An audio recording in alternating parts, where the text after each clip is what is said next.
Hello and welcome to today's instructional video. I'm going to be showing you how to change out the little nozzles or spouts on this. They're made of like a silicone-like material. Pretty easy. I like to do this when it's running. Not everybody might. Make sure your hands are clean before doing this so you don't get this contaminated.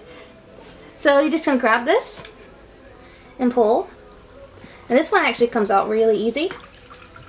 And this one is more of a spout like you'd find on a drink fountain for humans.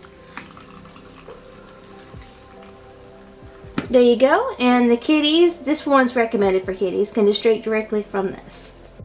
But you can use whichever one your pet prefers. This is the one they recommend for puppies, which gives almost like a babbling brook effect. Thank you so much for watching this video. Please remember to like and subscribe for more helpful videos like this. Thanks for watching and bye y'all!